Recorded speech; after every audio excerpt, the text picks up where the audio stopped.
चलिए friends, electrostatics काफी lecture L25 आज हम कवर करने जा रहे हैं। इसमें हम पढ़ रहे हैं पहले at the centre of a cavity in NCS. Non conducting sphere में कैविटी के सेंटर पे इंटेंसिटी निकालनी है। ठीक है, ये एक नॉन कंडक्टिंग स्फीयर है और इसके अंदर एक कैविटी है। ये इसका सेंटर है और ये मे बी ये C1 है, ये C2 है।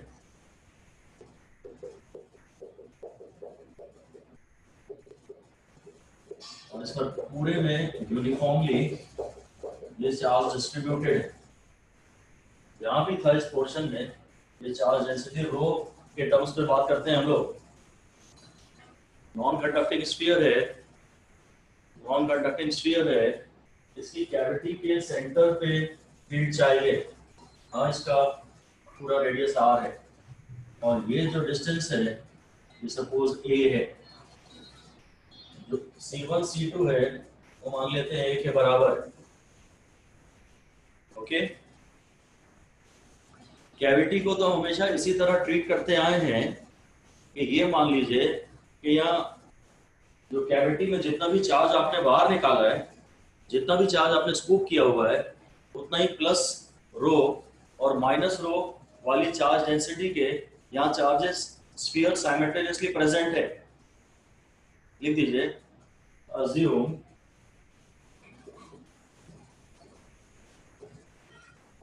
solid spheres of plus minus rho of the size of cavity filling the cavity.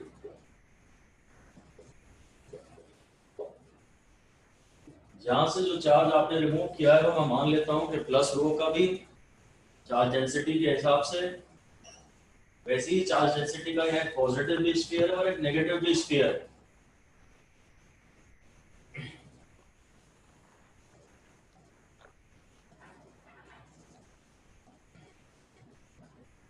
तो पॉजिटिव वाला तो इसमें पूरे में मिल जाएगा। नाउ वी हैव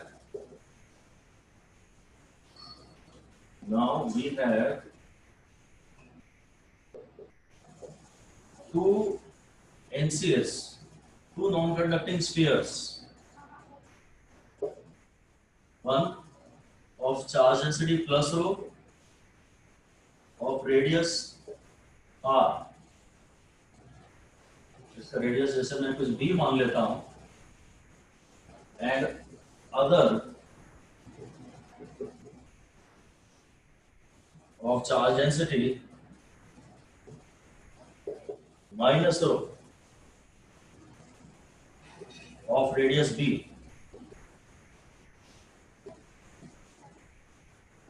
ये साइमल्टेनियसली एग्जिस्ट कर रहे हैं।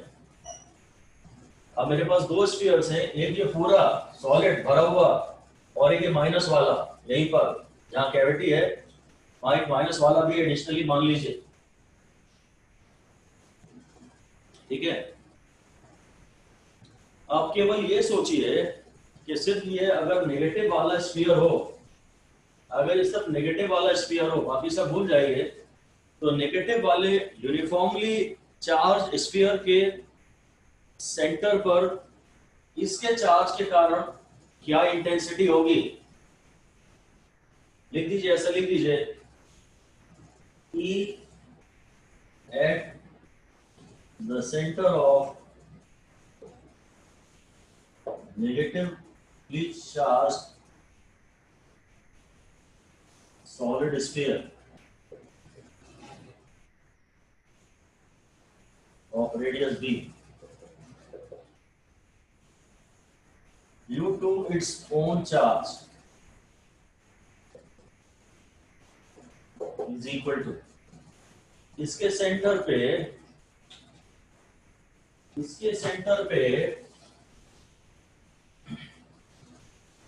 मैं खाली अब सिर्फ इसी को इमेजिन कर रहा हूं बस। अब मैं बाकी तो इमेजिन कर ही नहीं रहा, सिर्फ यही है, बाकी मैं नहीं भी बनाऊंगा तो चलेगा। रेडियस B का और माइनस रो चार्ज डेंसिटी का ये है, इसके सराउंडिंग में कुछ भी नहीं है, तो इसके सेंटर पे इंटेंसिटी कितनी होगी? जवाब दीजिए, मैं वेट कर रहा हूं। 0।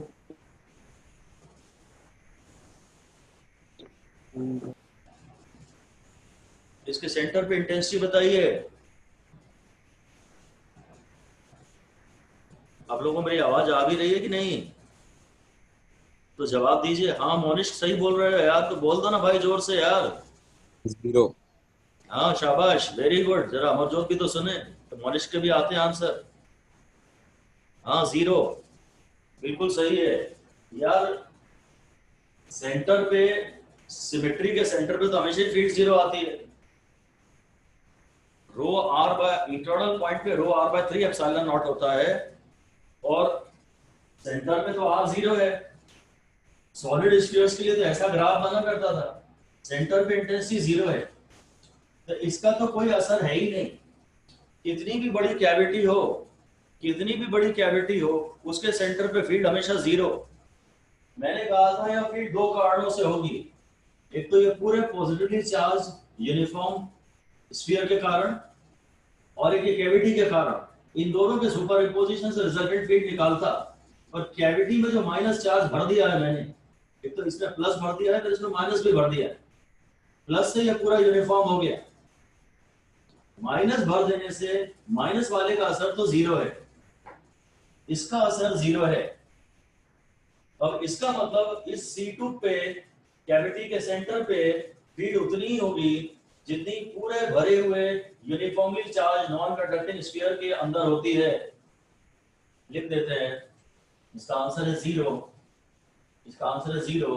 ई का फॉर्मूला होता है रो आर बाय 3 एप्सिलॉन नॉट, और यहाँ आर 0 है, तो सेंटर पे ई 0 होती है। सेंटर पे ई 0 होती है। सिमेट्रिक सिचुएशन है ना, therefore E at center of cavity is equal to E due to completely filled non-conducting sphere of radius r at distance a from it। बस ये थोड़ा ठीक है, शायद आ सकता है, वैसे थोड़ा सा एडवांस टाइप का डिस्कशन भी माना जाता है, इसे थोड़ा सा एडवांस भी माना जाता है, पर ग्रेविटेशन में भी ये सारे डिस्कशन होते हैं, इसकी थोड़ी बहुत पॉसिबिलिटी तो है। अगर कैविटी के सेंटर पे मानेंगे तो बस इस यहाँ ये जो कैविटी है, कैविटी के इस पोर्शन में अगर चार्ज होता भी तो भी यहाँ पे फील्ड पैदा नहीं करता, तो यहाँ है या नहीं है उससे कोई फर्क नहीं पड़ता। इस पोर्शन में अगर चार्ज होता भी तो उसकी सेंटर पे फील्ड 0 होती। अगर आप कैविटी के सेंटर पे फील्ड मांग रहे हैं तो वहां कैविटी में चार्ज है या नहीं है इससे फर्क नहीं पड़ता। यहाँ चार्ज होता भी तो इतने पोर्शन के कारण तो फील्ड 0 ही होती ना, कैविटी के होने ना होने से कोई फर्क नहीं पड़ता। इसलिए कैविटी के सेंटर पे फील्ड उतनी ही होगी जितनी इस स्फीयर के, अगर ये पूरा भरा होता, अगर ये पूरा भरा होता, ना कोई भी चार्ज गायब मत मानिए, अगर ये पूरा भरा हो तो पॉइंट C2 पे जो फील्ड होगी वही होगी फाइनल आंसर भी। जो टोटल इंटेंसिटी है वो E sphere plus E cavity थी, पर E कैविटी 0 है, तो जो टोटल E है, जो नेट E है, वो खाली स्फीयर के कारण जितनी होती है उतनी ही है, तो वो है रो A/3 एप्सिलॉन नॉट। और अगर आपको इसकी डायरेक्शन देनी है तो A के आप किया अलाउंग, अगर ये पॉजिटिव चार्ज है तो रेडियली आउटवर्ड्स, अगर ये पॉजिटिव चार्ज है तो इसकी डायरेक्शन है रेडियली आउटवर्ड्स। इसको हम लोग directly rho vector A/3 epsilon naught ही कहते हैं। ये मैग्नीट्यूड और डायरेक्शन है तो वेक्टर A से कह देते हैं, रेडियली आउटवर्ड्स। कैविटी यदि ना भी होती, यहाँ चार्ज भरा भी होता, तो भी इसके सेंटर पे फील्ड 0 ही होनी थी। तो कैविटी है या नहीं है कोई फर्क नहीं पड़ता, आप इसे कंप्लीटली फिल्ड मान लीजिए, उसके कारण यहाँ से डिस्टेंस ए पे इंटेंसिटी निकाल लीजिए, वही कैविटी के सेंटर पे फीड होगी और उसकी डायरेक्शन होगी रेडियली आउटवर्ड्स। अगर नेगेटिव चार्ज होगा तो रेडियली इनवर्ट्स, और स्फीयर पे नेगेटिव चार्ज है तो रेडियली इनवर्ट्स। ये एक रिजल्ट हो गया। ये तो खैर फिर भी शायद पेपर में आ सकता है। इसके बाद हम पढ़ा रहे हैं कि अब सेंटर पे बात नहीं कर रहा है, थोड़ा एडवांस केस और पढ़ा रहे हैं कि एट अ जनरल पॉइंट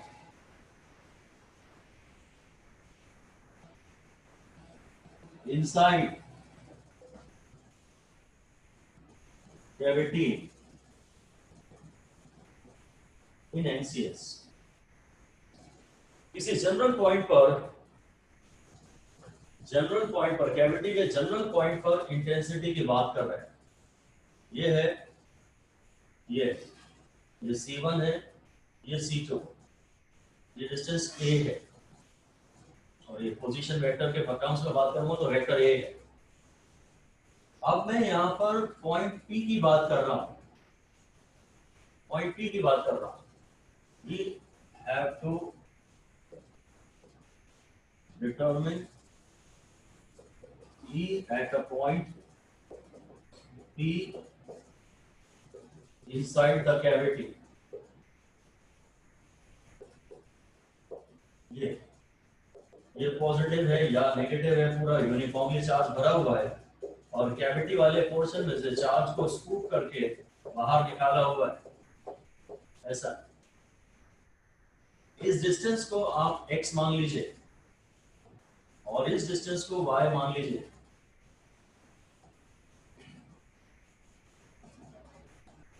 अब फिर से मेरा वही कहना है कि जो कैविटी वाला पोर्शन है, वहां मान लीजिए कि इक्वल और ऑपोजिट आइडेंटिकल चार्जेस के स्फीयर वहां साइमल्टेनियसली भरे हुए हैं। तो मेरे पास दो स्फीयर है, एक तो पूरा सॉलिड पॉजिटिव चार्ज डेंसिटी का रो का, और एक ये नेगेटिव वाला कैविटी के पोर्शन में। तब पॉइंट P पर मैं सॉलिड के कारण इंटेंसिटी निकालता हूं। फिर वो नेगेटिव वाला एक स्फीयर है, नेगेटिव स्फीयर का इंटरनल पॉइंट है वो P, C2 वाला रेडियस B का, ठीक है। दोनों के कारण इंटेंसिटी निकाल लूंगा, उनकी डायरेक्शंस भी मार्क कर लेता हूं, ठीक है। तो लिख दीजिए, imagine sphere of plus minus rho in the cavity. Now we have two spheres, two solid spheres. अब cavity है ही नहीं, we have two solid spheres, one of radius A, center C1 and charge density plus rho, volume charge density. Other of radius B, center C2 and charge density. Sir हाँ बोलिए। C1 का radius R है ना? हाँ, C1 का radius R है, ठीक है, चेंज कर लेते हैं, ठीक है। ये तो C1 C2 के बीच का डिस्टेंस है, C1 का रेडियस R, ठीक है। अब मेरे पास एक ये कंप्लीट फुल भरा हुआ स्फीयर है, और एक ये भी पूरा भरा हुआ स्फीयर है पर नेगेटिव वाला। अब दोनों के कारण पॉइंट P पे इंटेंसिटी इमेजिन करते हैं। Calculate E in magnitude and direction at P due to both the spheres, due to both the solid spheres.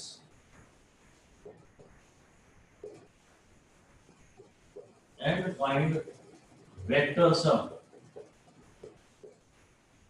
बस कैविटी है, इसके अंदर एक जनरल पॉइंट पी है, इस पे मुझे इंटेंसिटी चाहिए। मैंने कहा आप कैविटी में प्लस रो माइनस रो का एक भर लीजिए, ताकि ये तो पूरा एक भरा हुआ स्फीयर हो जाए सॉलिड जिसमें कोई कैविटी नहीं है, और एक ये भी एक सॉलिड स्फीयर हो जाए जिसकी चार्ज डेंसिटी माइनस रो है चार्ज पर यूनिट वॉल्यूम के टर्म्स में। अब ये पॉइंट पी जो है वो दोनों का इंटरनल पॉइंट है, लिख दीजिए point P is internal point of both.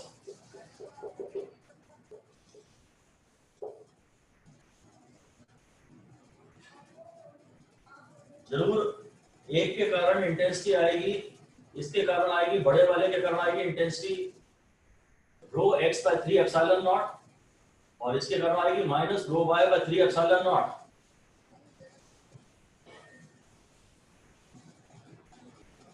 ऐसा है ये जो है ये इसके बराबर है, ये हो गया C1, ये हो गया R, ये हो गया P, और ये डिस्टेंस हो गया X। ऐसा हो गया, ठीक है। ये पूरा सॉलिड भरा हुआ है, ये पूरा सॉलिड भरा हुआ है, प्लस ये इसमें माइनस रो भरा हुआ है, ये प्लस रो भरा हुआ है, ये माइनस रो इसमें अंदर चार्ज डेंसिटी भरी हुई है, इसका सेंटर C2 है, ये पॉइंट P है, और ये डिस्टेंस Y है। ये दोनों मिला के इस कंडीशन को क्रिएट कर रहे हैं जो इसने पैदा किया है कैविटी के साथ। उसमें मान सकता हूं मेरे पास एक तो पूरा सॉलिड है जिसमें कोई कैविटी नहीं है, और एक जहां कैविटी थी वहां नेगेटिव चार्ज डेंसिटी रो वाला एक एडिशनल स्फीयर है, जिसका रेडियस d है, जिसका रेडियस d है। अब इसके कारण इंटेंसिटी हो जाएगी, डायरेक्शन भी माफ करूंगा इधर, इसके कारण इंटेंसिटी हो जाएगी, इसके कारण इंटेंसिटी हो जाएगी, इंटरनल पॉइंट है ना, तो rho x by 3 epsilon naught, vector x लिख लेता हूं, rho vector x by 3 epsilon naught, क्योंकि आउटवर्ड्स है, और इसके कारण जो इंटेंसिटी होगी ये भी इंटरनल पॉइंट है, रो वाई बाय 3 एप्सिलॉन नॉट, और ये चार्ज डेंसिटी नेगेटिव है, ये चार्ज डेंसिटी नेगेटिव है। तो अगर ये प्लस वाई है तो फील्ड की डायरेक्शन माइनस वाई वाली है, बस। ये E1 हो गई, ये E2 हो गई। अगर आप इंटरनल पॉइंट कहें तो इनके रेडियसों से तो एक्चुअली आपको कोई मतलब है ही नहीं। एक का रेडियस मैंने R ले लिया, एक का B ले लिया, उससे कोई मतलब ही नहीं, क्योंकि मैं इंटरनल पॉइंट पे हूँ। अभी जो टोटल इंटेंसिटी आएगी ना, जो रिजल्टेंट इंटेंसिटी आएगी वो आएगी E1, मतलब vector E1 plus vector E2। Vector sum कर रहा हूँ, अगर वेक्टर सम कर रहा हूँ तो साइन बाद में पुट करूंगा, अदरवाइज तो उसमें प्लस साइन ही लगाऊंगा। तो हो जाएगा rho vector x upon 3 epsilon naught minus rho vector y upon 3 epsilon naught, तो rho by 3 epsilon naught vector x minus vector y, ठीक है, rho by 3 epsilon naught vector x minus vector y। जो resultant intensity हो गई, यहीं पर अब बना लेता हूं मैं, यहीं बना लेता हूं। अब जो रिजल्टेंट इंटेंसिटी हो गई, इन दोनों को ऐड करने के कारण जो रिजल्टेंट इंटेंसिटी हो गई कैविटी के किसी जनरल पॉइंट पे, वो ये हो गई vector x minus vector y, ये। और अब इस ट्रायंगल में जरा मैं देखूं C1 C2 और ये P वाले में, ट्रायंगल C1 C2 P में अगर मैं देखूं तो वेक्टर A इधर है, और ये वेक्टर y इधर है, और माइनस y इधर है। वेक्टर A चलो plus vector y, vector A plus vector y is equal to vector x, तो vector A is equal to vector y minus vector x। अगर A को यहां ले लूं और फिर वेक्टर y को यहां ले लूं, है ना, वेक्टर A कुछ आ गया y minus x, vector A plus vector y is equal to vector x।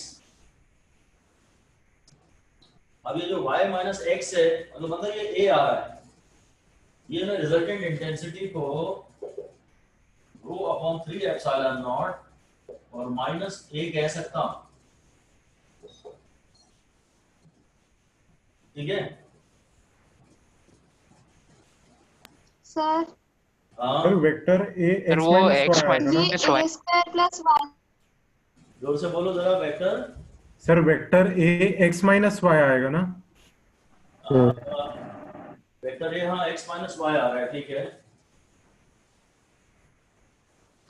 ये जो वेक्टर a है ये x माइनस वाई आ गया, इसलिए जो रिजल्टेंट इंटेंसिटी है हो गया रो upon 3 epsilon naught vector a। बस ये काम अपना खत्म हो गया, यही इसका फाइनल आंसर है। अब इसमें रो भी कांस्टेंट है, 3 भी कांस्टेंट है, एप्सिलॉन नॉट भी कांस्टेंट है और a भी कांस्टेंट है। चूंकि ये सारे टर्म्स कांस्टेंट है, all terms are constant, all terms in the above formula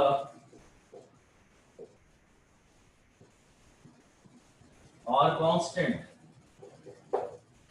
therefore resultant intensity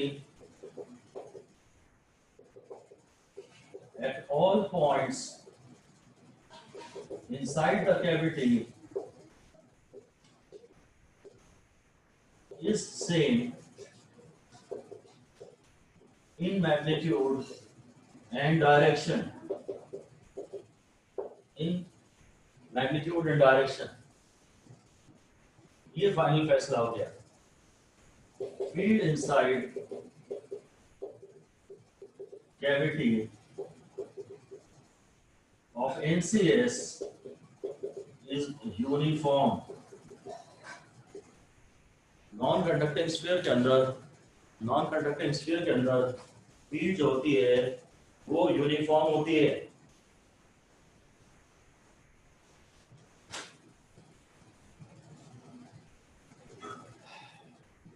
इसके अंदर का कोई भी पॉइंट हो और उसकी फील्ड होती है हमेशा, लिख दीजिए direction of field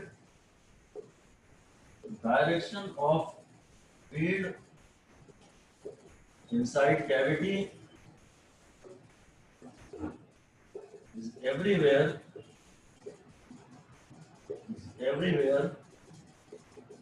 in the direction of vector A.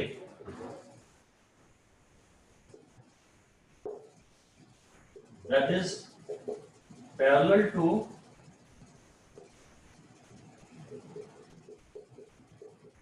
C1 C2, parallel to C1 C2,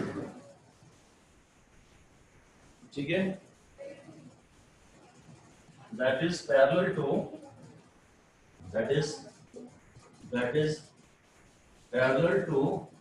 C1 C2। ये हम ये कह रहे हैं आपसे कि ये स्फीयर है, आप अगर यहाँ पर भी हैं तो C1 C2 ये है, तो इस पॉइंट पे ये सब पॉइंट्स पे इंटेंसिटी ऐसी बनेगी, बस ये C1 C2 के पैरेलल रहेगी। अगर इस पे पॉजिटिव चार्ज है और अगर इस पे नेगेटिव चार्ज है, तो इसके हर पॉइंट पे फील्ड इसमें सेंटर की तरफ रहेगी, रेडियली इनवर्ट्स। ये कैविटी वाला पोर्शन,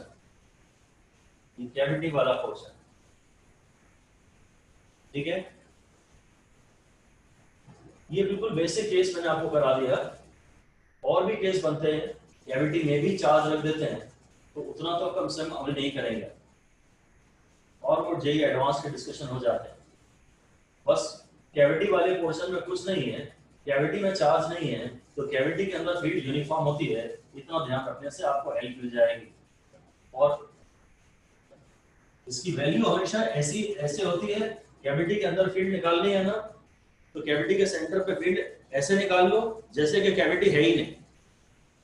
कैविटी हो या ना हो, सेंटर पे ही की वैल्यू सेम है, और जो सेंटर पे है वही पूरी कैविटी में है, इसको बस आप याद कर लीजिए। इसी तरह पोटेंशियल के डिस्कशंस भी किए जा सकते हैं। कैविटी के केस में पोटेंशियल के डिस्कशन कंपैरेटिवली थोड़े आसान होते हैं, क्योंकि पोटेंशियल स्केलर क्वांटिटी है। थोड़ी चार्ज की कैलकुलेशंस कम्बरसम हो जाती हैं, थोड़ी चार्ज की कैलकुलेशंस लेंथी हो जाती हैं। पोटेंशियल की कैलकुलेशन के लिए मैं आपको एक अलग ही न्यूमेरिकल दे देता हूं।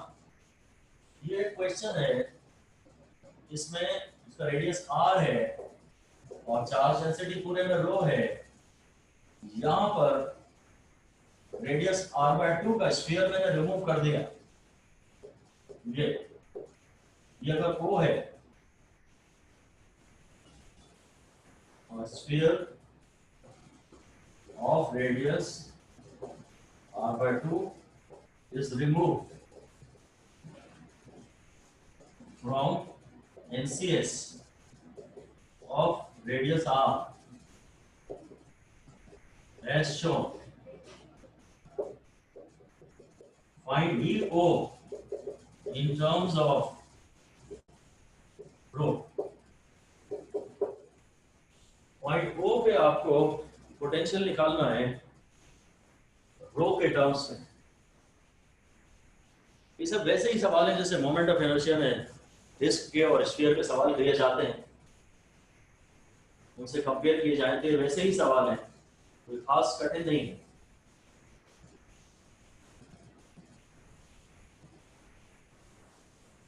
वो पे अगर पोटेंशियल निकालना है तो मुझे लगता है कि मैं पूरे सॉलिड के इसको पूरा एक तो सॉलिड मान लूं, वही करूं, वही सॉल्यूशन में कर लेता हूं मैं।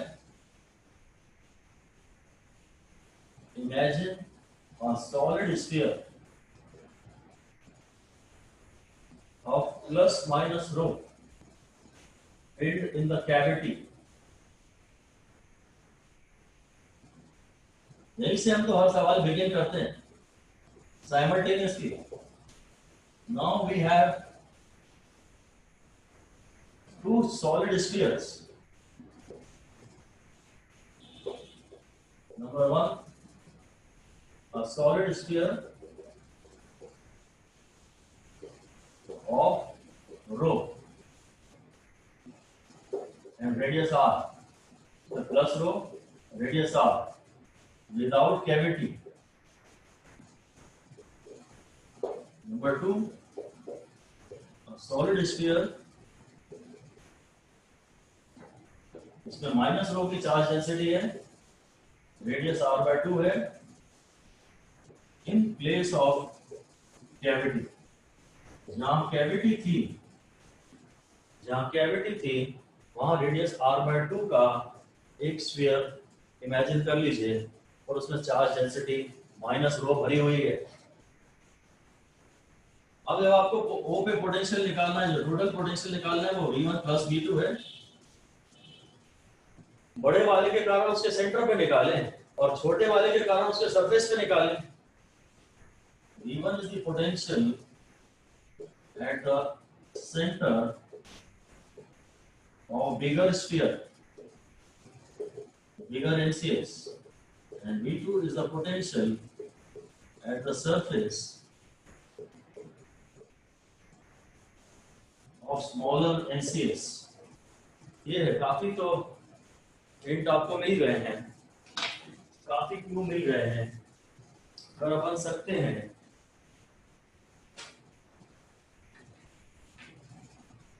कैलकुलेशंस थोड़ी लेंथी जाती हैं, पेशेंस चेक करना रहता है, पर ठीक है, अगर कॉन्सेप्ट क्लियर है तो फिर तो बाकी सब चलेगा हमें।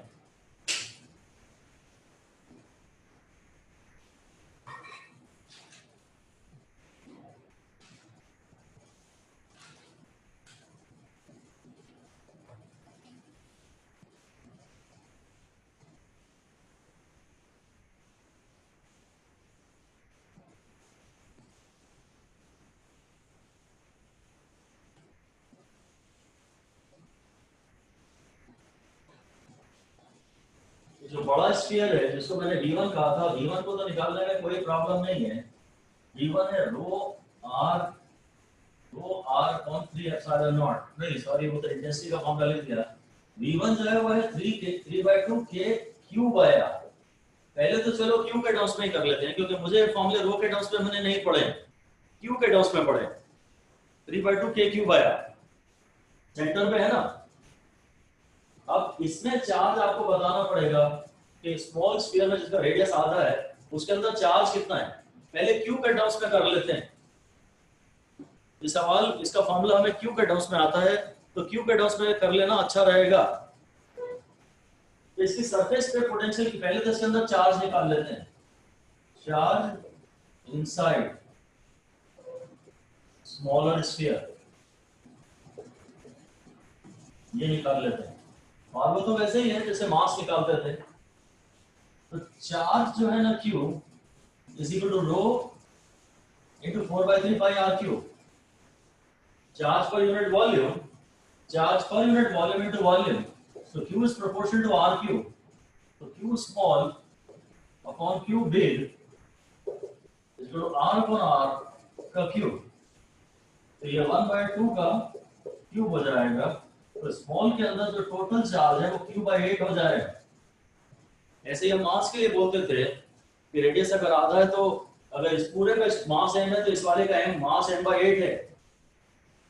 तो रेडियस आधा है तो वॉल्यूम 1/8 से, और वॉल्यूम 1/8 से तो उसके अंदर मास या चार्ज भी 1/8 से।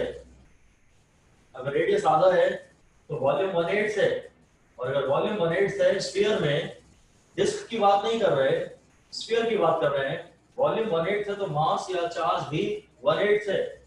अब मैं इसकी सरफेस पे पोटेंशियल निकाल के देखता हूं। ये जो छोटा वाला स्फीयर है इसकी सरफेस का पोटेंशियल होगा कि Q डैश बाय ये जो भी R डैश है, K Q डैश है Q/8 और R डैश है R/2। तो ये जो पोटेंशियल है यह K Q/8 इंटू 2/R। तो सरफेस पे जो पोटेंशियल है छोटे वाले के कारण वो है K Q/4R। और इसके अंदर नेगेटिव चार्ज भरा हुआ है, इसके अंदर नेगेटिव चार्ज भरा हुआ है। तो अब मैं V2 को लिख सकता हूं, नेगेटिव चार्ज के कारण V2 को लिख सकता हूं -KQ/4R। ये तो सरफेस पे है ना, क्योंकि अब आप इन्हें ऐड कर दीजिए। जो टोटल पोटेंशियल है वो KQ/R, तो कम से कम कॉमन ले ही लेता हूं। KQ/R 3/2 माइनस 1/4 तो जाएगा KQ/R 6/4 माइनस 1/4 KQ/R इंटू 5/4। पर हमने सवाल में जानबूझ के कह दिया था ताकि हम इसे और बढ़ाना चाहते थे कि आप आंसर रो के टर्म्स में बताइए। तो अब आप एक काम और करिए कि रो का फॉर्मूला है total charge upon charge per unit volume. यहां से Q निकाल के वहां डाल दो, और 4/4 कुछ कैंसिल हो भी रहा है तो मैं शायद K को भी डाल देता हूं।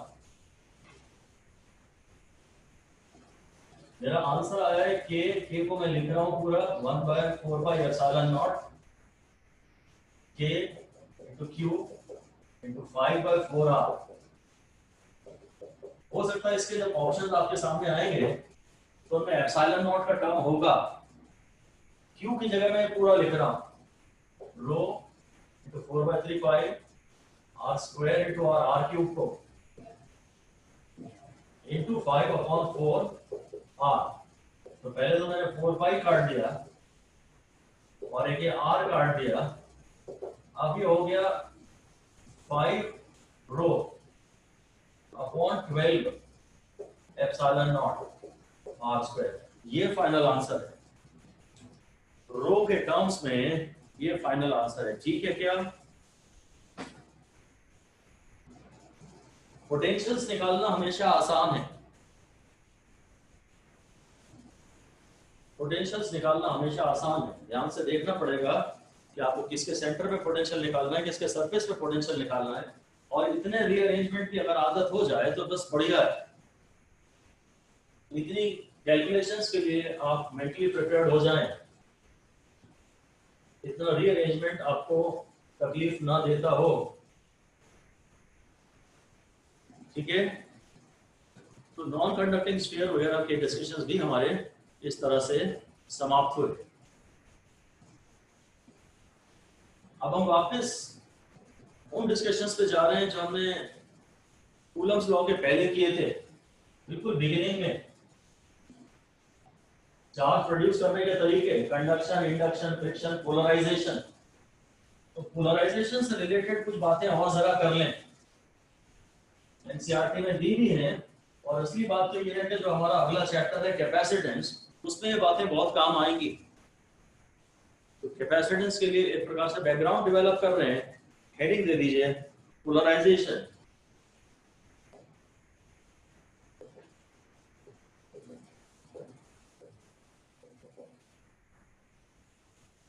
Polarization of dielectric in external electric field E. Polarization of dielectric in electrical field. Polarization of dielectric in electrical field. तो शुरू में तो जो डाइलेक्ट्रिक होता है उसके अंदर जो एटॉमिक डाइपोल्स होते हैं वो रैंडमली ओरिएंटेड होते हैं, ऐसा कुछ आप लिख दीजिए।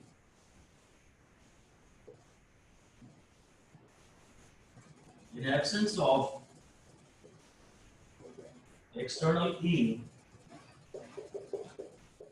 atomic या जो मॉलिक्यूलर डाइपोल्स हैं, atomic oblique molecular dipoles are randomly oriented.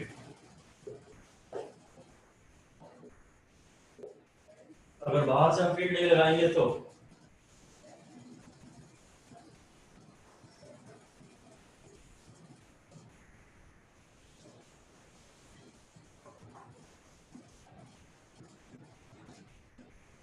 और जैसे हम बाहर से फील्ड लगाते हैं ना, जैसे हम बाहर से फील्ड लगाते हैं तो फील्ड की टॉर्क के कारण तो हम जानते हैं अच्छे अच्छे सीधे हो जाते हैं।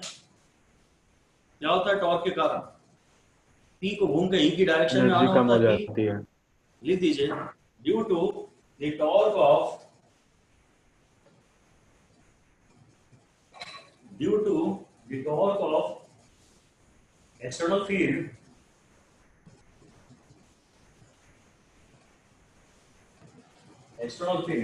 the atomic dipoles get aligned.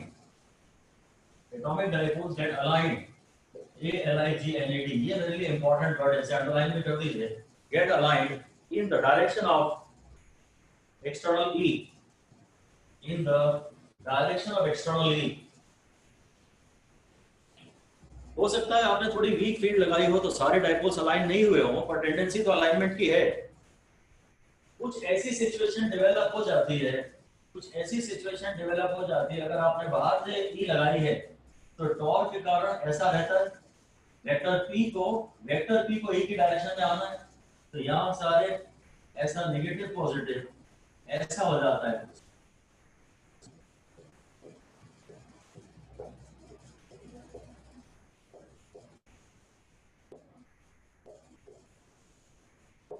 ये इधर सब में नेगेटिव आ जाता है और इधर सब में एक पॉजिटिव बचता है।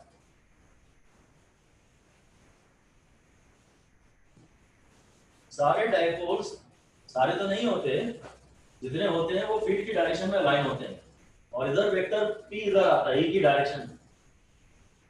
इधर ये जो पॉजिटिव नेगेटिव है, ये जो एडजेसेंट पॉजिटिव नेगेटिव है, ये एक दूसरे को न्यूट्रलाइज कर देते हैं। ये वाले पॉजिटिव नेगेटिव से लिख सकते हैं adjacent positive negative neutralize each other, ये न्यूट्रलाइज कर देते हैं। तो एक प्रकार से ये वॉल्यूम बचती है यहाँ पर, ये तो वॉल्यूम पूरी न्यूट्रल बन जाती है, ये वाली वॉल्यूम तो पूरी न्यूट्रल बन जाती है। बस डाइलेक्ट्रिक की सरफेस पे बस इधर एक चार्ज बचता है इंड्यूस चार्ज, और इधर एक इंड्यूस चार्ज बचता है, और इस इंड्यूस चार्ज को आप इंड्यूस चार्ज या बाउंड चार्ज कह दीजिए। ये इंड्यूस चार्ज है या फिर ये बाउंड चार्ज भी कहला सकता है। अंदर की जो वॉल्यूम है वो पूरी न्यूट्रल है, बाकी जो अंदर की पूरी वॉल्यूम है वो पूरी न्यूट्रल है।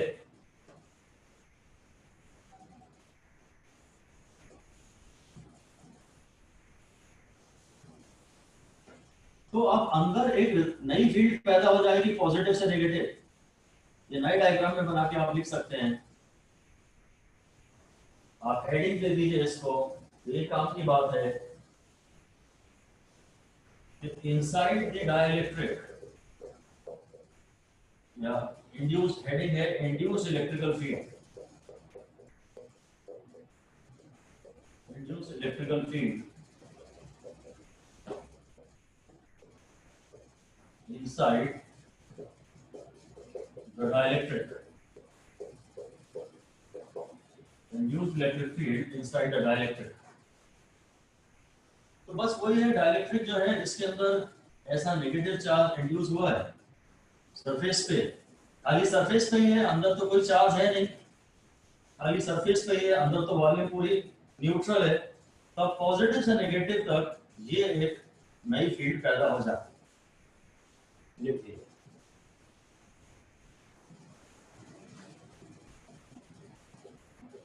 an additional field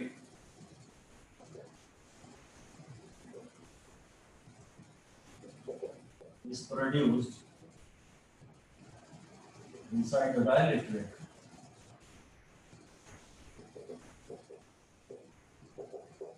which is in a direction opposite to that of main field। Main field ने पहले से जो बात हमने लगाई थी ई, या हम उसे ई नॉट कहेंगे, जो एक्सटर्नल फील्ड हमने लगाई है उसे हम ई नॉट कहना शुरू कर देते हैं। और ये जो फील्ड है ये थोड़ी वीकर है, क्योंकि आप पोलराइजेशन से जो जानते हैं कि इसमें तो मेटल में तो कितना भी चार्ज इंड्यूस हो सकता था, पोलराइजेशन में तो बहुत सारा चार्ज इंड्यूस होता नहीं है। क्यू इंड्यूस का या क्यू डैश का एक फॉर्मूला हमने पढ़ा था शायद। ये अब जो चार्ज इंड्यूस हुआ था यहाँ पे वो थोड़ा कम था, तो उससे जो फील्ड पैदा होगी वो भी थोड़ी कम होगी। इंड्यूस इलेक्ट्रिकल फील्ड जो है, induce electric field opposite direction में है। ऑपोजिट को अंडरलाइन कर दीजिए। जो इंड्यूस इलेक्ट्रिकल फील्ड है वो ऑपोजिट डायरेक्शन में है।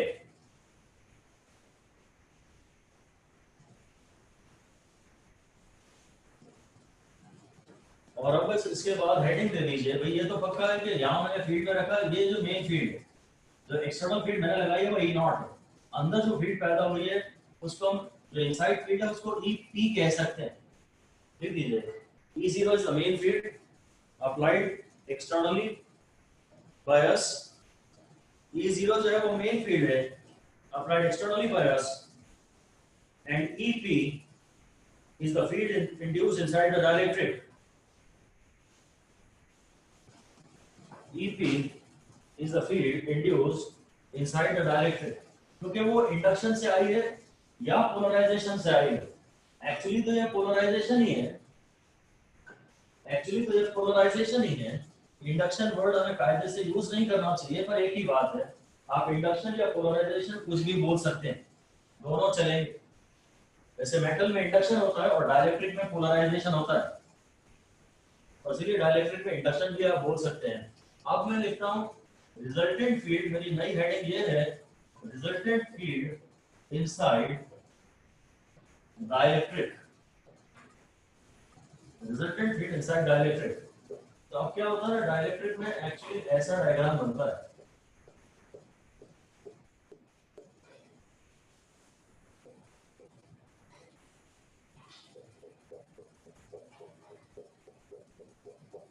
ये तो मेरी मेन फील्ड है E0। डाइलेक्ट्रिक के उस पार भी उसकी वैल्यू उतनी होती है, यहां से आती है, यहाँ उल्टी फील्ड पैदा होती है। और डाइलेक्ट्रिक के अंदर दोनों फील्ड है, E0 भी तो डाइलेक्ट्रिक में से गुजरेगी, फील्ड में तो कोई इंसुलेटर होता नहीं है, E0 भी गुजरेगी और EP भी है। तो जो रिजल्टेंट फील्ड है, जो रिजल्टेंट फील्ड है वो अंदर ये होगी, ये resultant field. Resultant field inside the dielectric ये थियरी थोड़ी अच्छी है, कैपेसिटर्स के चैप्टर में बहुत काम आएगी। Resultant field inside the dielectric is in the same direction. Is in the same direction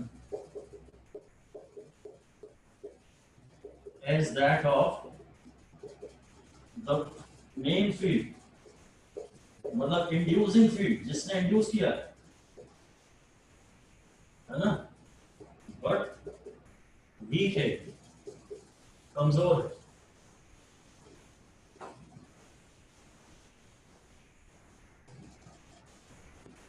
अगर वो इंड्यूस्ड फील्ड की डायरेक्शन पूछता है तो इंड्यूस्ड फील्ड की डायरेक्शन मेन फील्ड के अगेंस्ट है, और हमें शायद वहां रिजल्टेंट फील्ड में ही इंटरेस्ट होगा।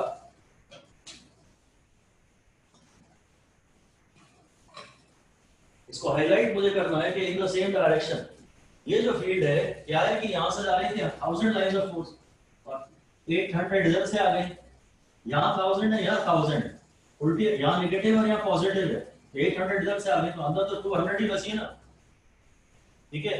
और क्या आप जानते हैं कि फील्ड कितने गुना हो जाती है अंदर inside the dielectric? Inside the dielectric field कितने गुना हो जाती है? 1/k becomes 1/k times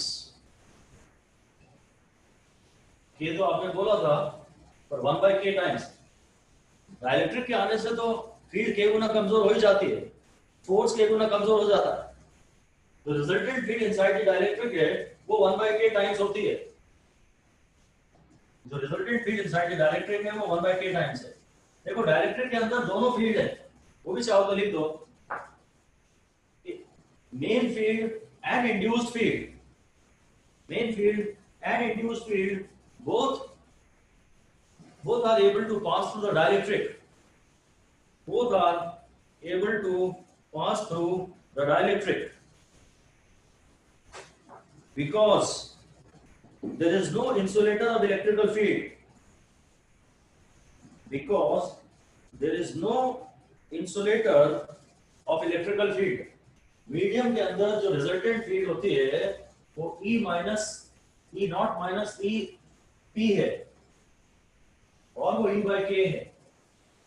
जो रिजल्टेंट E है वो applied field minus induced field है, या पोलराइजेशन से जो फील्ड पैदा हुई है, और ये जो रिजल्टेंट फील्ड है ये E0/K है, डाइलेक्ट्रिक कांस्टेंट या रिलेटिव परमिटिविटी।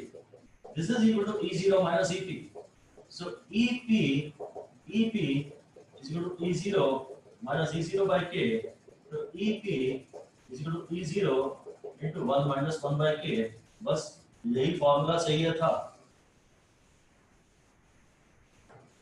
पोलराइजेशन के कारण जो फील्ड आई है, पोलराइजेशन के कारण जो फील्ड आई है वो ये आई है अंदर। E0 में से इतनी माइनस हो गई, E0 में से इतनी माइनस हो गई, तभी तो अंदर फील्ड टोटल ये बची, ये अप्लाई की थी, ये उल्टी फील्ड पैदा हो गई, तभी तो रिजल्टेंट फील्ड ये बची। बस ये रिजल्ट याद रहने आपको, ये हो गया, ठीक है। अब इंटेंसिटी आप लिख सकते हैं relation between charge densities, relation between charge densities. अब इस फॉर्मूले में मैं E को सिग्मा बाय एप्सिलॉन नॉट डाल देता हूं, sigma by epsilon naught is equal to sigma 0 by epsilon naught into 1 minus 1/K, और ये जो सिग्मा है एक्चुअली सिग्मा I है, क्योंकि पोलराइजेशन यानी इंडक्शन। तो जो इंड्यूस्ड चार्ज है, जो इंड्यूस्ड चार्ज है उसकी सरफेस डेंसिटी का ये फॉर्मूला आएगा, sigma I is the surface charge density of the reduced charge। बस ये surface charge density of the induced charge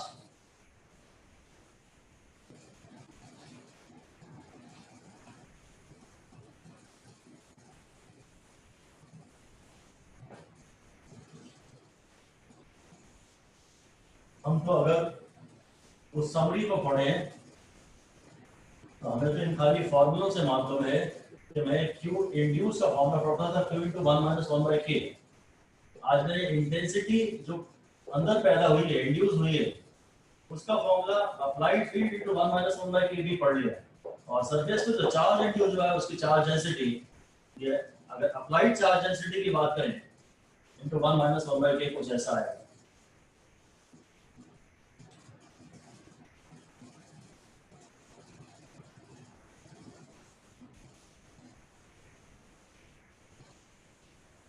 ठीक है, थोड़े बहुत कुछ न्यूमेरिकल यहीं पे आए हैं, अगर कभी आए हैं तो आए तो हैं। 2018 जेई में भी इसके क्वेश्चन था, सब इसी से रिलेटेड है और इसलिए याद करना आसान है। अब हम इसमें एक और हम पढ़ा रहे हैं, आपको हेडिंग दे दीजिए, पोलराइजेशन वेक्टर इन डाइलेक्ट्रिक्स। वेक्टर पी से लिखते हैं, capital P, capital P.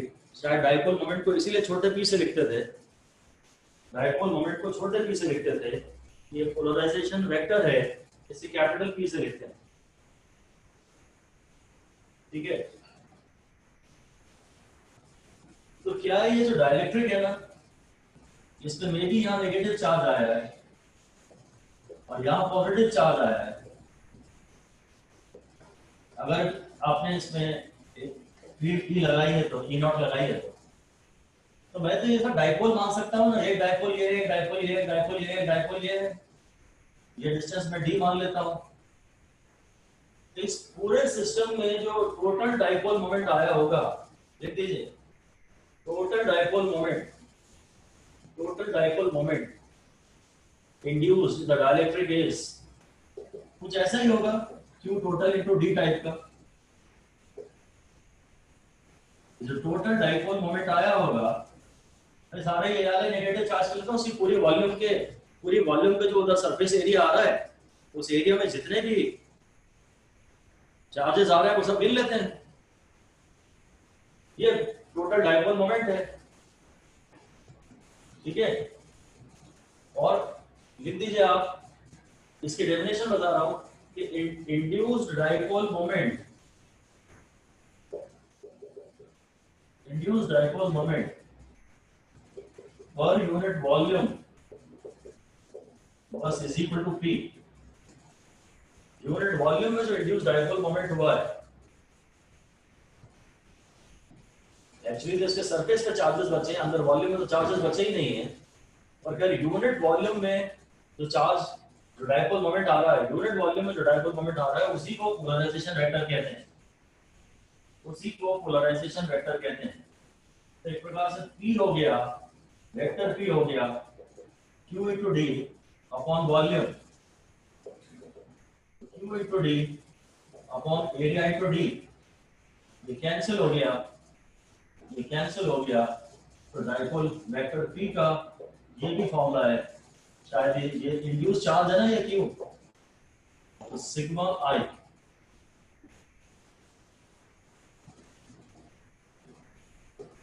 Polarization produced in a dielectric is numerically equal to surface charge, surface density of induced charge, surface density of induced charge।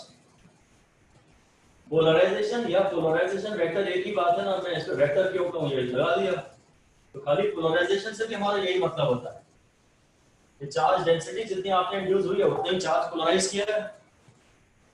Charge density से इसका direct ताल्लुक रख लेते हैं, बस।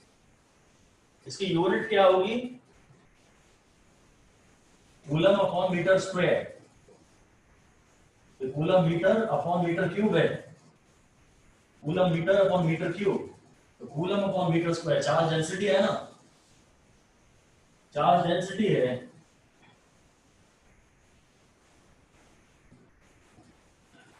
बस अब ऐसा ही एक हेडिंग है इसके बाद, electrical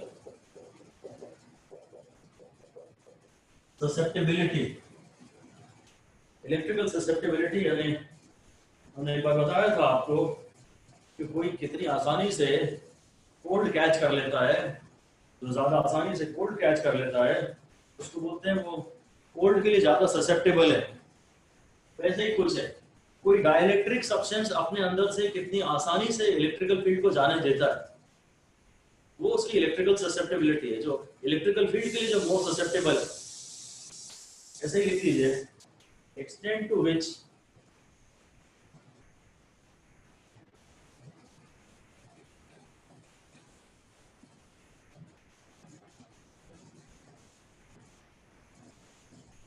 extent to which E inside a dielectric medium, E inside a dielectric medium causes polarization. Extent to which E inside a dielectric medium causes polarization. ठीक है, अगर हाईली ससेप्टेबल सब्सटेंस है, अगर हाईली ससेप्टेबल सब्सटेंस है तो अगर हम थोड़ी सी भी फील्ड लगाएंगे ना तो उसके अंदर डाइपोल मोमेंट ज्यादा इंड्यूस हो जाएगा। लिख दीजिए, more dipole moment is induced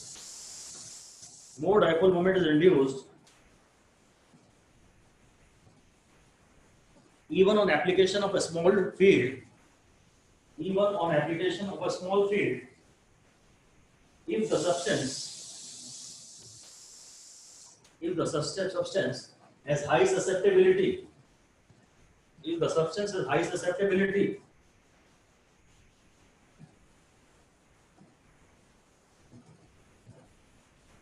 ठीक है, और जितनी ज्यादा फील्ड आप लगाएंगे उतना ज्यादा पोलराइजेशन होगा।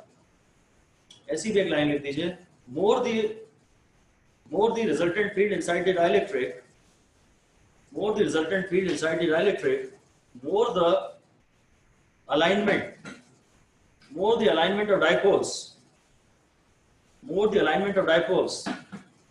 therefore more the polarization.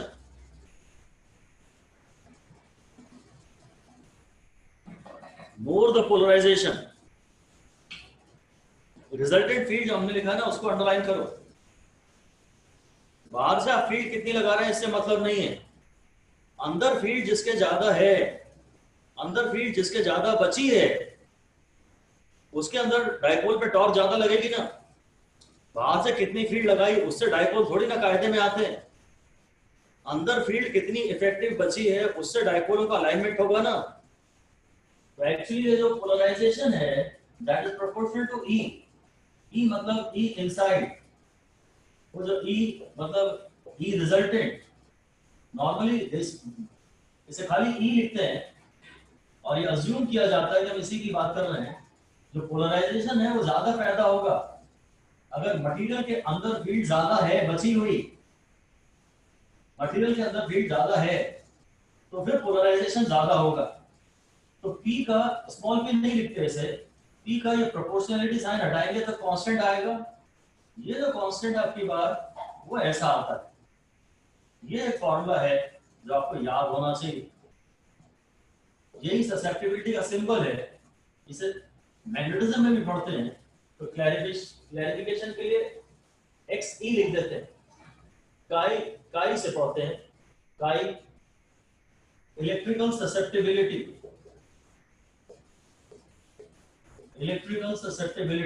काई से पढ़ते हैं इसे। एप्सिलॉन नॉट तो हम जानते ही हैं और E यानी जो फील्ड अंदर है, P का एक ये फॉर्मूला है, ये याद रहे तो अच्छा। मैग्नेटिज्म में भी ऐसा ही कुछ पढ़ेंगे। मैग्नेटिज्म में से खाली काई लिखते हैं या काई M लिख सकते हैं तो मैग्नेटिक ससेप्टिबिलिटी हो जाएगी। ठीक है, जो P है वो प्रोपोर्शनल टू E है और प्रोपोर्शनलिटी कांस्टेंट में ये पूरा डाल दो। इलेक्ट्रोस्टैटिक्स में कांस्टेंट्स में एप्सिलॉन नॉट घुस जाता है या फिर 4 पाई के साथ नहीं आ रहा। एनीवे प्रोपोर्शनलिटी कांस्टेंट ये है, अगर फील्ड ज्यादा लगाएंगे तो पोलराइजेशन ज्यादा होगा,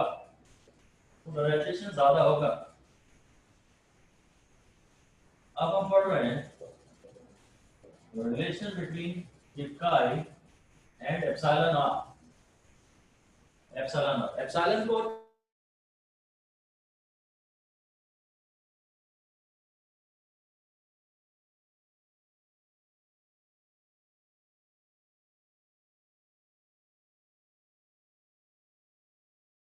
लाइट गई।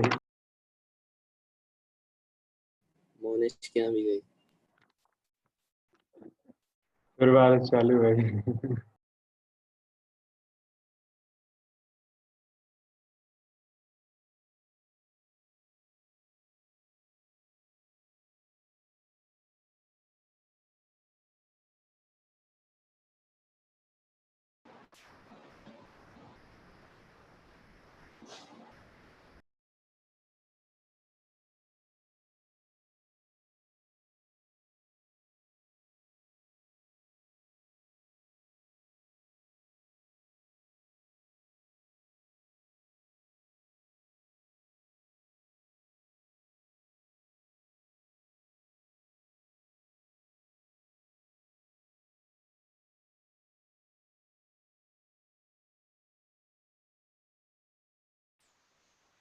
हाँ रुक जाइए 2 मिनट, लाइट आ गई है वापस।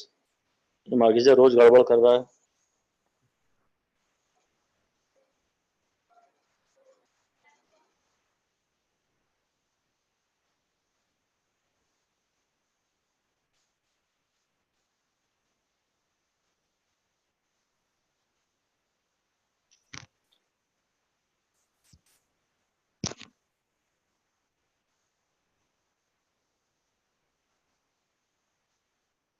हाँ अमरजोत पूछिए, क्या पूछ रहे हो अमरजोत?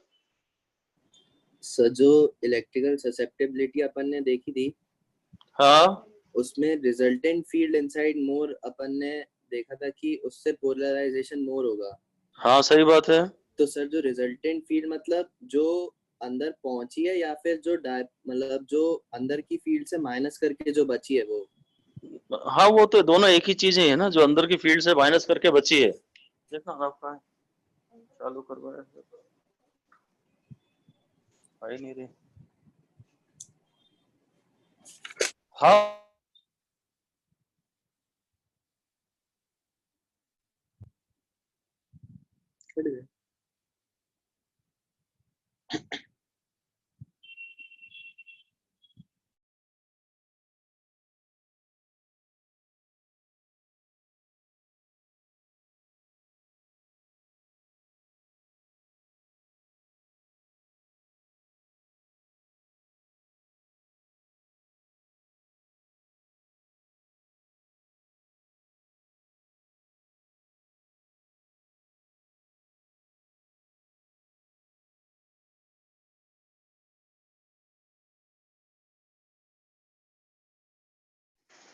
अभी समझ में आ गया अमरजोत?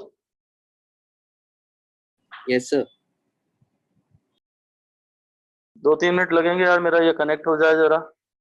लाइट आ तो गई है पर कनेक्शन नहीं हो रहा है।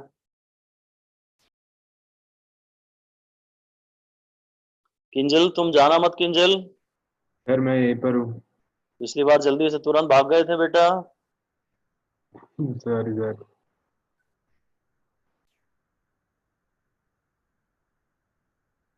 इतनी जल्दी क्या रहती है बे भागने की?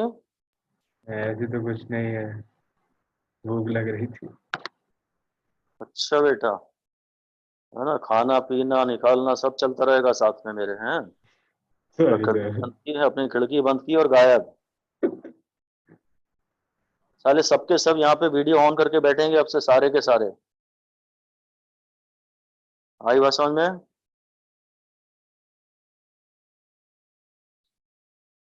सब लोग वीडियो ऑन करके बैठे हैं। अगर आपके पेरेंट्स ने मना किया है तो आप मेरे को अलग से मैसेज डालें कि नहीं सर हम तो पर्दे में ही रहेंगे, अदरवाइज। क्यों तूने फिर से बाल उड़ा दिया क्या बे? हाँ सर। क्यों? सर मैंने काटने की कोशिश की, खुद से तो घटिया कटे तो मैंने फिर से उड़ा दिए। अच्छा, अच्छा किया बेटा, सही है।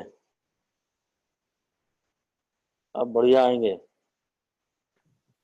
बढ़ रही है क्या डेंसिटी, बढ़ रही है क्या उससे? वो तो करने की कोशिश ही नहीं कर रहा था मैंने हेयर कट किया अपना तो अजीब सा हो गया, आड़े टेढ़े उल्टे सीधे, तो मैंने पूरे काट दिए।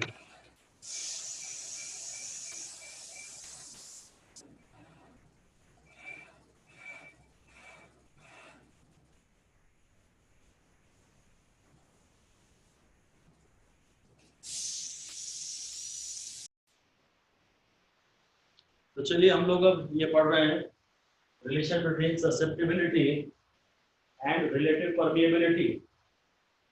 तो हमने अभी रिजल्टेंट इंटेंसिटी का एक फॉर्मूला पढ़ा था कि हम अप्लाई करते हैं और ये अंदर उल्टी पैदा हो जाती है, EP.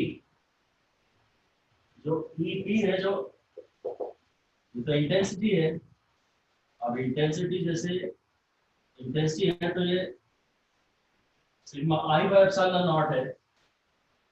Sigma I bye intensity यानी सिग्मा बाय एप्सिलॉन नॉट, और सिग्मा आई यानी पी, और पी यानी एप्सिलॉन नॉट ससेप्टिबिलिटी इनटू ई।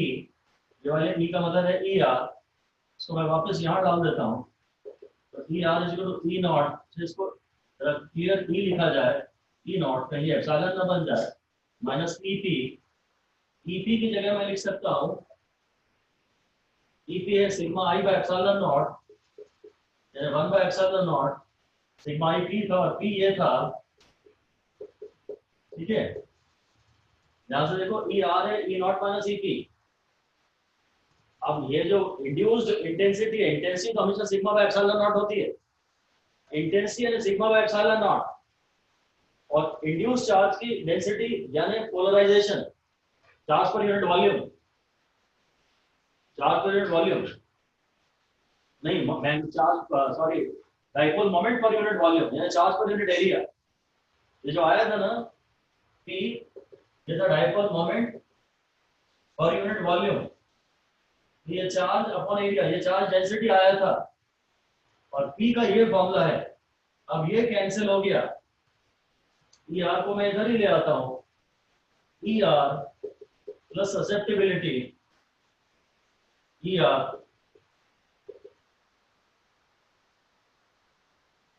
फिर गई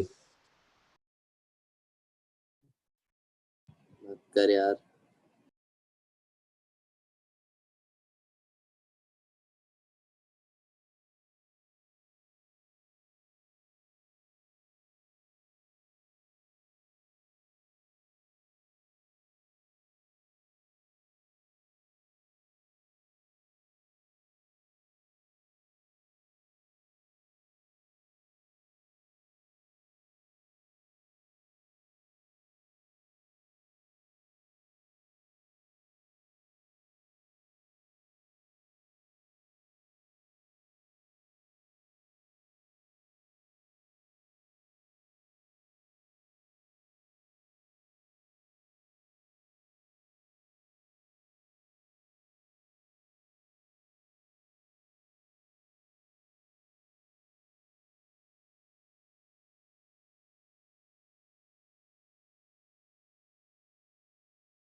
हाँ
यस प्लीज। ठीक है, आवाज आ रही है ना? Yes sir. भाई माफी का क्या बात है यार, नाराज हो गया क्या? कुछ गड़बड़ किए चले जा रहा है? माफी जब भाग गया ना? नहीं सर। अच्छा ठीक है, शाबाश। चलिए भाई देखो, मैंने आपको पढ़ाया था जो रिजल्टेंट इंटेंसिटी होती है वो applied field minus induced field होती है।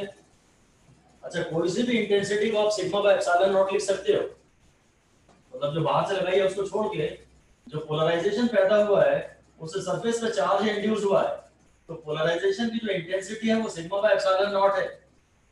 और सिग्मा आई, जैसे मैंने बताया था, electrical dipole moment per unit volume, और dipole moment per unit volume यानी चार्ज पर यूनिट एरिया, तो सिग्मा के बराबर होता है। और P का फॉर्मूला ये है एप्सिलॉन नॉट काई इनटू E। E मतलब डायपोल के अंदर की रिजल्टेंट फील्ड। तो इस फॉर्मूले में मैं वापस इक्वेशन 1 में ये डाल दे रहा हूं। इक्वेशन 1 में जब ये डाल रहा हूं तो क्या E0 माइनस EP की जगह ये हो गया, ये एप्सिलॉन नॉट, और EP की जगह ये हो गया, ये कैंसिल हो गए, और ये पूरा टर्म यहाँ आ गया ER प्लस जाई ER वाला। फिर मैंने यहाँ कर दिया इसको, ये मैं पहले यहाँ ले आया था, फिर ये यहाँ चला गया, इससे 1 प्लस जाई 1 plus chi equal to E naught by ER। अच्छा, ये resultant field inside the dielectric है जो कि मेन फील्ड की 1/k टाइम्स होती है। तो ये जो रेशियो है ये बड़ा अपॉन छोटा है तो ये k है, इसलिए ये रिजल्ट आ गया। इसमें प्लीज स्टार दे दीजिए। और k कोई जो डायरेक्ट्रिक कांस्टेंट है उसी को हम रिलेटिव परमिटिविटी कहते हैं, जो डायरेक्ट्रिक कांस्टेंट है उसी को हम रिलेटिव परमिटिविटी कहते हैं। तो ये भी काम का फॉर्मूला है।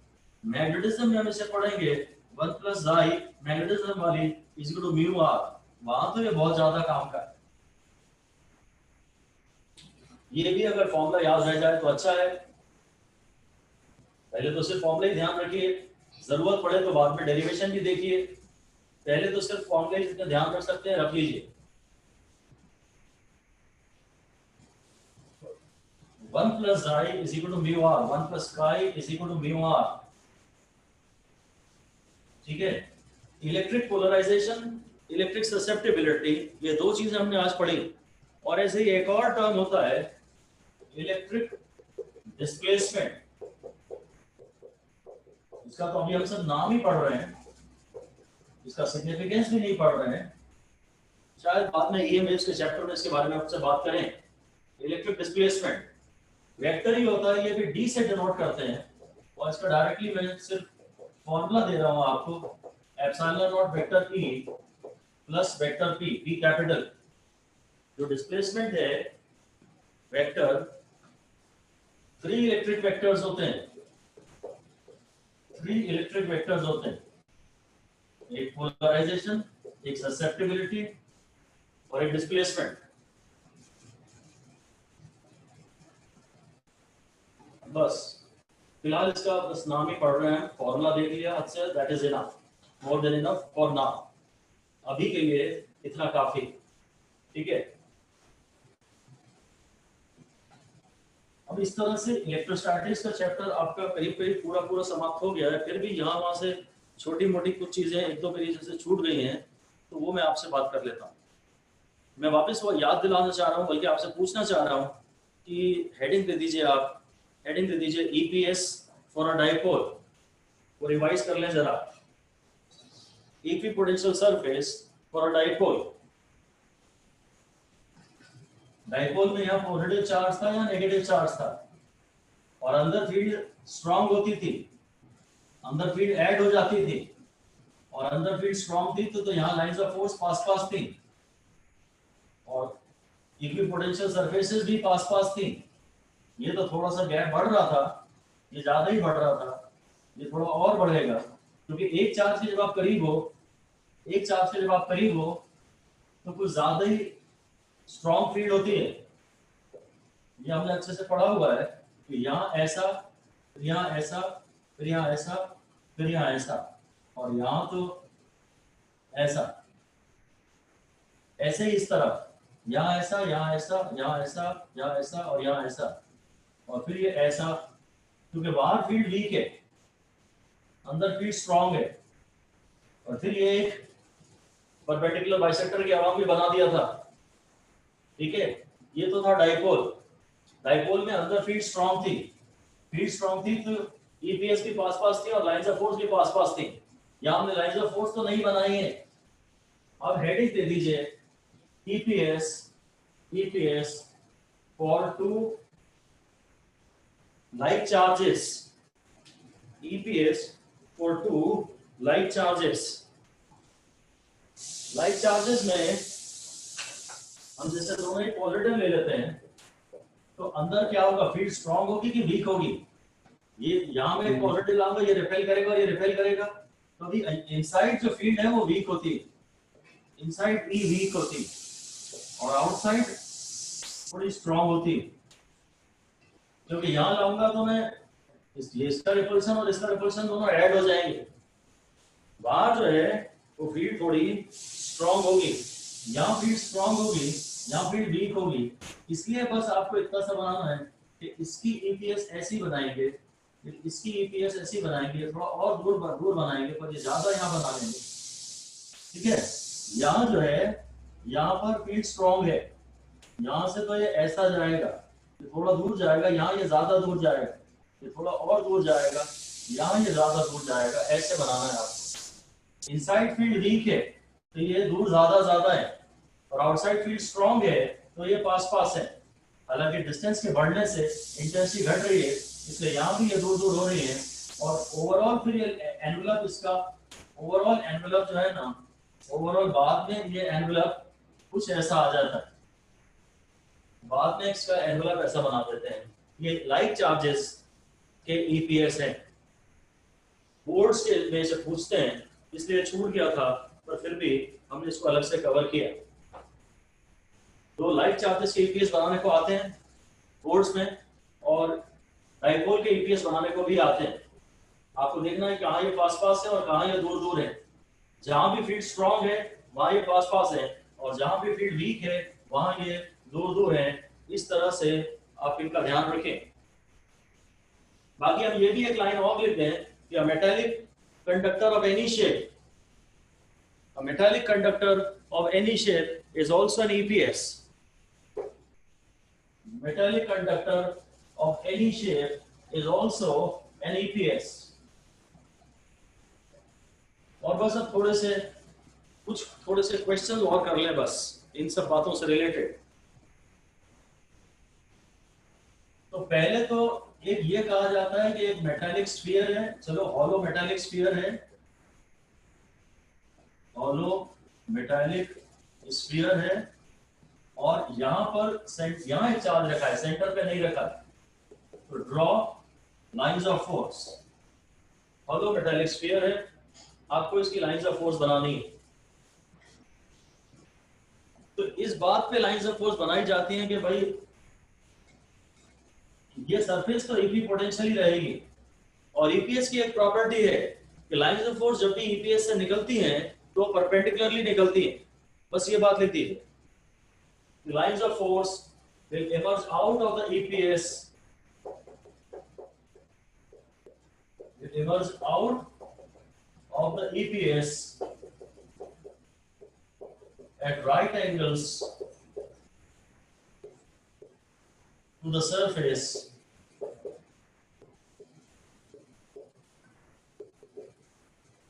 at every point. ये और परपेंडिकुलर बनाने का तरीका आपको पता है। अगर आप किसी भी पॉइंट पे परपेंडिकुलर बनाना चाहते हैं तो उस पॉइंट को सेंटर से जोड़ दीजिए बस। अगर ये स्फीयर है तो जिस पॉइंट पे आपको परपेंडिकुलर बनाना है उस पॉइंट को सेंटर से जोड़ दीजिए, ठीक है। तो क्या होगा, ये लाइंस ऑफ फोर्स इधर कुछ ऐसी जाएंगी ताकि वो यहां से ऐसी निकल पाए। इधर परपेंडिकुलर ऐसा आना चाहिए, यहां से ऐसी जाएगी। ये तो चार्ज एक्चुअली अंदर बैठा है तो फील्ड पूरी निकलेगी वहां से। आप उसको मेटल वाले पोर्शन में चाहे तो ना दिखाएं, ऐसे यहां से जब निकलेगी ना इस पॉइंट से तो ऐसी निकलनी चाहिए, इस पॉइंट से ऐसी निकलनी चाहिए। तो इधर से वो ऐसी जाके में भी ऐसी हो जाएगी, इधर से ऐसी निकलेगी। अच्छा सेंटर से जोड़ो तो ये ऐसी जानी चाहिए ना, तो इधर जाके ऐसी हो जाएगी। अगर इस पॉइंट की बात करूं तो ये ऐसी जानी चाहिए, तो यहाँ से ऐसी आएगी और फिर ये थोड़ी ऐसी हो जाएगी। अगर इस पॉइंट की बात करूं तो ऐसी जानी चाहिए, तो लाइन ऑफ फोर्स यहाँ से तो ऐसी निकलेगी पर घूम के ऐसे आ जाएगी। ऐसी लाइंस ऑफ फोर्स होंगी, ऐसी लाइंस ऑफ फोर्स होंगी, ठीक है। अगर आप चार्ज यहाँ रखा है, अगर आपने चार्ज यहाँ रखा है और आप यहाँ बात कर रहे हैं तो निकलनी तो लाइन ऑफ फोर्स ऐसी चाहिए। पॉजिटिव से कुछ तो यहाँ निकलेगी, कुछ यहाँ निकलेगी, कुछ यहाँ निकलेगी, कुछ अगर इधर भी जाएगी तो घूम के ऐसे आ जाएगी। ये आपको ध्यान रखना पड़ेगा, बस यहाँ ध्यान रखिए, यहाँ ध्यान रखिए, बाकी सब छोड़ दीजिए। शायद नहीं, यहाँ से आपको आंसर मिल जाएगा। यहाँ हर जगह परपेंडिकुलर है, ठीक है। तो draw perpendicular to a sphere at a point, join this point to the center, join this point to the center, बस। इसमें वो लाइन भी लिख दीजिए, it appears as if all lines of force are coming from the center। सारी तो radial दिख रही थी सरफेस पे, therefore for external points charge can be considered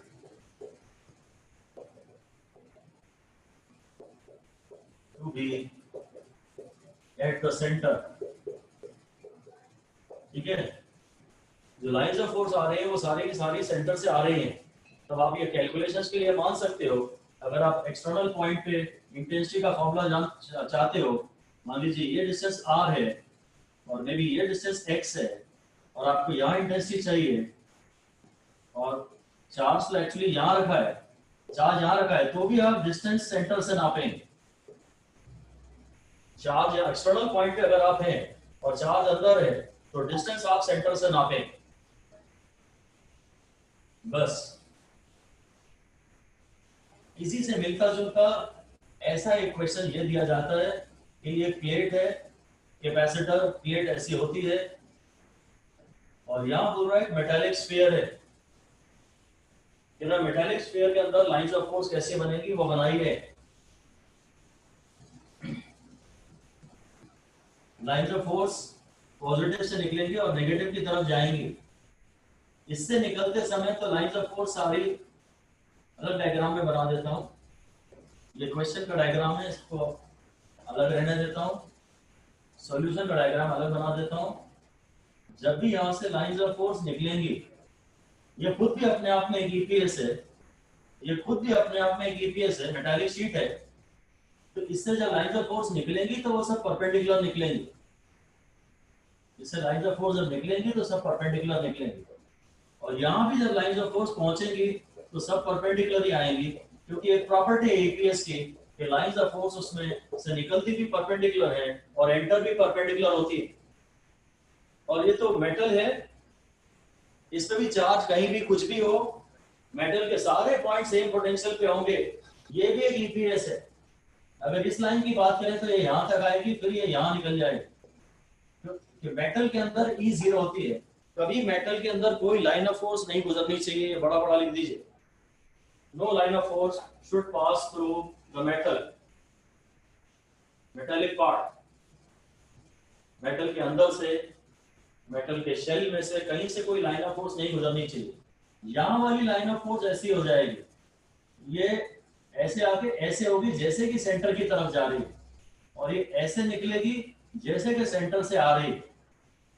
ये ऐसे जाएगी और ऐसी हो जाएगी। मेटल के अंदर तो नहीं दिखाऊंगा, सॉरी, यहाँ से तो ऐसी घुसेगी और घुसने के पहले ये ऐसी हो जाएगी जैसे कि वो सेंटर की तरफ जा रही है, और यहाँ से निकलेगी भी ऐसी, फिर वो ऐसी हो जाएगी। यही इसके लिए भी होगा, यहाँ तक आएगी फिर वो ऐसी हो जाएगी जैसे सेंटर की तरफ जा रही है, यहाँ से भी ऐसी निकलेगी फिर वो ऐसी हो जाएगी।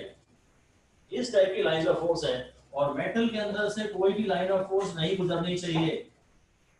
मेटल के अंदर से आप कोई लाइन ऑफ फोर्स गुजरते हुए नहीं दिखाते। Line of force entering and leaving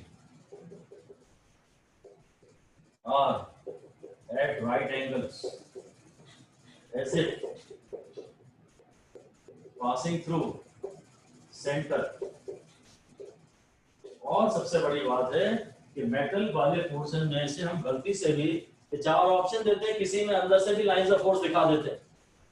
ये चार ऑप्शन देते हैं, किसी में अंदर से लाइंस ऑफ फोर्स दिखा देते हैं, कहते हैं ये एक फील्ड में रखा है, इसकी लाइंस ऑफ फोर्स कैसे गुजरेंगी। इसमें एक ऑप्शन ऐसा दे देते हैं, ये तो हो ही नहीं सकता, ये ऐसा वाला कुछ ऑप्शन सही होता है, या ये सही होता है।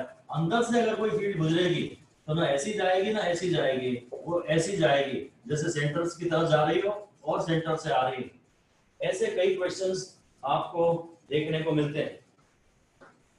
फिर एक दो क्वेश्चन में ब्रेकडाउन स्ट्रेंथ पे करा सकता हूं, उस पे हमने कोई क्वेश्चन नहीं किया है। एक क्वेश्चन लिख दीजिए, find the maximum charge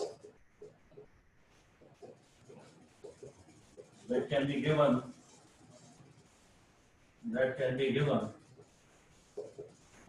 to a sphere of radius 100 meter in air। इस क्वेश्चन में जब हम कैपेसिटी का चैप्टर बिगिन करेंगे नेक्स्ट लेक्चर में, तो आपको इस क्वेश्चन की थोड़ी बहुत हेल्प मिलेगी। Maximum charge that can be given to a sphere of radius 100 meter। कब तक हम चार्ज दे सकते हैं? एयर में बोला, एयर में, जब तक सराउंडिंग एयर का ब्रेकडाउन ना हो जाए। और ब्रेकडाउन इंटेंसिटी आपको पता है 3 × 10⁶ वोल्ट पर मीटर। तो इसको आप जब तक चार्ज दीजिए, इतना चार्ज दीजिए कि वो चार्ज इतनी इंटेंसिटी पैदा कर दे, इतनी इंटेंसिटी पैदा कर दे। और इसे हम कैलकुलेट करना चाहेंगे, भाई इंटेंसिटी के फॉर्मूले से इक्वेट करिए। जो क्यू मैक्स है वो है 3 × 10⁶ × 100 स्क्वायर, रेडियस चाहिए होता है डायमीटर नहीं, अपॉन 9 × 10⁹। ये 330 × 10⁹ हो गया शायद, ये 10 हो गया था, ये 9 अपॉन 9 और ये 10⁹, ठीक है ना। सो ये 10/3, सो 3.33 कूलम चार्ज दे सकते हैं। अब 100 मीटर का जो कंडक्टर है वो बहुत बड़ा कंडक्टर है। छोटे कंडक्टर की बात करते हैं जिनको हम लैब में यूज करते हैं, तो हम उसे 1 कूलम चार्ज भी नहीं दे सकते। 1 कूलम चार्ज भी दे देंगे तो एयर का ब्रेकडाउन हो जाएगा, ठीक है। इसी क्वेश्चन को मैं रीअरेंज करता हूं, और पार्ट बी है या अगला ही क्वेश्चन है, find the charge density on a sphere of unknown radius so that it stores maximum charge on its surface. Charge density निकालनी है आपको, चार्ज डेंसिटी। अब इंटेंसिटी का फॉर्मूला ये ले लीजिए, सिग्मा बाय एप्सिलॉन नॉट। तो सिग्मा है ई यानी ब्रेकडाउन वाली इनटू एप्सिलॉन नॉट।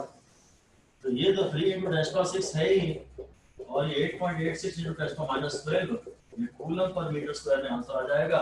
इसके लिए रेडियस के जानने की जरूरत भी नहीं, इसके लिए रेडियस के जानने की जरूरत भी नहीं।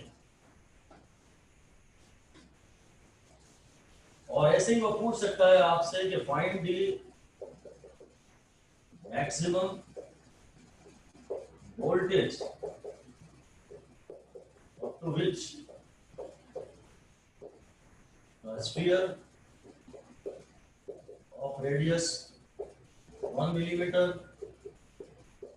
can be raised in air without breakdown। Air का ब्रेकडाउन हो तब तक आप इसको पोटेंशियल कितना दे सकते हो। रेडियस मैंने जानबूझ के 1 मिलीमीटर लिया है। पोटेंशियल का फॉर्मूला 1/4πε0 Q/r है। अब मुझे इंटेंसिटी से रिलेट करना चाहिए शायद। स्फीयर के लिए तो इंटेंसिटी 1/4πε0 Q/r² होती है, और स्फीयर के लिए v का फॉर्मूला E × r होता है। तो स्फीयर के लिए ये 3 × 10⁻⁶ हो गया, और r 10⁻³ हो गया। 1 मिलीमीटर है तो 3000 वोल्ट, तभी तो वो 3 kV पर मिलीमीटर वाली इंटेंसिटी पैदा होगी। स्फीयर के लिए वोल्टेज निकालना है तो डायरेक्ट ये फॉर्मूला लगा सकते हैं। और इंटेंसिटी हर बार आपको पता है 3 × 10⁻⁶। इंटेंसिटी हर बार आपको पता है 3 × 10⁻⁶। ओके, तो 1 मिलीमीटर है ना, तो वोल्टेज 3 kV होना चाहिए ना। ब्रेकडाउन के लिए वो 3 ही सवाल बना सकता है बस, मैक्सिमम चार्ज, मैक्सिमम इंटेंसिटी और मैक्सिमम चार्ज डेंसिटी। इंटेंसिटी नहीं, इंटेंसिटी तो 3 × 10⁻⁶ है। चार्ज, चार्ज डेंसिटी और वोल्टेज, 3 चीजें पूछ सकता है। ऑलराइट, बस अब एक वैरायटी हमारी और बचती है। इस टाइप का एक क्वेश्चन ये है, सपोज एक्चुअली तो ये किया हुआ क्वेश्चन है। ये इंटेंसिटी दी है और ये एंगल थीटा है, ये यूनिफॉर्म फील्ड है, ये पॉइंट O है, और कहीं पॉइंट यहाँ A है जिसके डायमेंशन d, 2d है। ये y एक्सिस है, ये x एक्सिस है। आपको VOA निकालना है। एक्चुअली तो हमारा किया हुआ सवाल है, और इसी टाइप के डायग्राम बनाने वाले और सवाल हमें दिखते हैं, इसलिए मैंने ले रहा हूं यहाँ पर।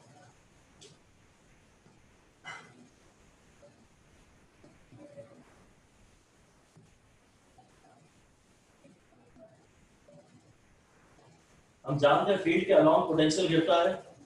ये तो तय है कि वो हायर पोटेंशियल पे है, ये लोअर पोटेंशियल पे है, फील्ड के अलाउंग पोटेंशियल गिरता है, तो आंसर तो पॉजिटिव आने वाला है। अब पहले मैं शायद यहाँ पर फॉल ऑफ पोटेंशियल निकाल लूँ, तो यहाँ फॉल ऑफ पोटेंशियल निकाल लूँ। इधर E का कंपोनेंट E cos थीटा है, और इधर E का कंपोनेंट E sin थीटा है। मेरे ख्याल से पहले आप एक काम कर लीजिए, E cos theta × D plus E sin theta × 2D, शायद ये टोटल आंसर आ जाए। पहले फील्ड को यहाँ रिजॉल्व कर लीजिए, या तो आप डिस्प्लेसमेंट का वह कंपोनेंट लीजिए जो फील्ड के अलाउंग है। ये पोटेंशियल की बात चल रही है, स्केलर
हाँ भाई